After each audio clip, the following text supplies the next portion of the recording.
भारत के डीजीएमओ की पाकिस्तान को चेतावनी, पाकिस्तान ने गड़बड़ी की तो सख्त जवाब जरूर दिया जाएगा।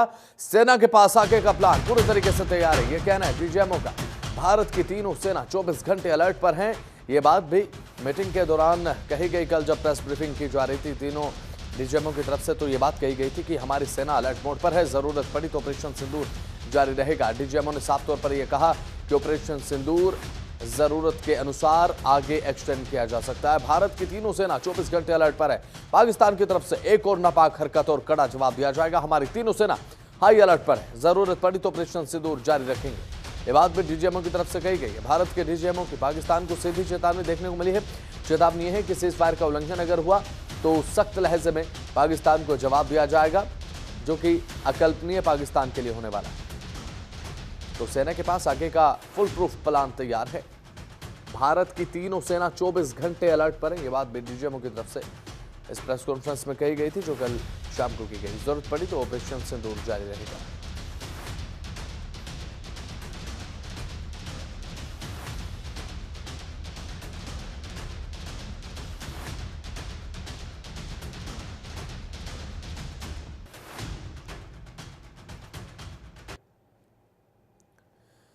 ग्राफिक्स के माध्यम से जानकारी आपको दिखा रहे हैं। भारतीय सेना की बड़ी बातें। भावलपुर में जैश का आतंकी ठिकाना तबाह किया गया। कल की प्रेस ब्रीफिंग में ये बातें बताई गई थी और भारतीय सेना की बड़ी बातें चुन चुनकर सिर्फ आतंकियों को मारने का काम किया, यानी कि आतंकियों के खिलाफ भारतीय सेना अपनी कार्रवाई को लेकर फोकस्ड नजर आई। आतंकियों को उखाड़ फेंकने के लिए, आतंकवाद के खात्मे के लिए भारत की कार्रवाई फोकस्ड रही।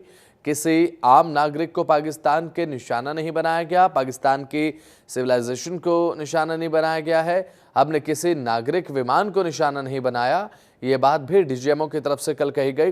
पाक सेना के 35 से 40 जवान और अफसर मारे गए हैं।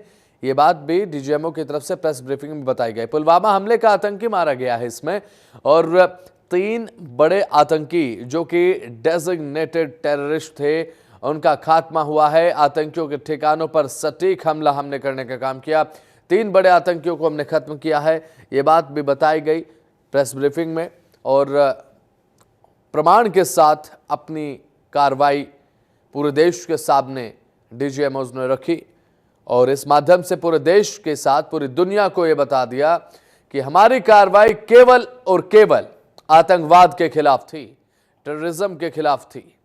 पाकिस्तान में किसी भी आम नागरिक को हमने टारगेट नहीं किया। एक भी आम नागरिक को टारगेट करने का काम हमारी तरफ से नहीं किया गया, लेकिन आतंकवाद के खिलाफ हमने पुरजोर तरीके से लड़ाई लड़ी है।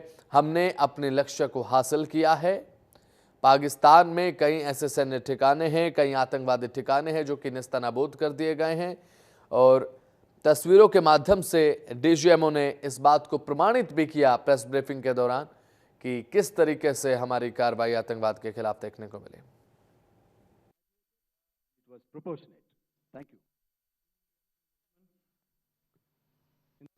In the morning, even as we were getting into a huddle to war game the events of the previous night, a routine exercise, I received a message on hotline from my counterpart in Pakistan seeking my willingness to communicate. Since our initial aim was to strike at terror camps, and all our actions in the subsequent days were in response to the intrusions and violations by the Pakistan Air Force and its army, it was decided that I would indeed speak with my counterpart. का पहले सवाल का जवाब दूंगा. I will make few sentences and leave it for your imagination. First of all, as I mentioned, we have quantitative and qualitative edge to deliver a massive blow to our adversary, and we completely dominate in the maritime front. As I said, their planes were prevented from coming inside our border. All right, so we do not have the wreckage with us, but definitely we have downed a few planes. Numbers, we would not like to hazard a guess out here. Okay, I have the numbers. Okay, and we are getting into the technical details of it to establish it. So I would not like to put a figure at this time, but definitely there are losses from their side which we have inflicted.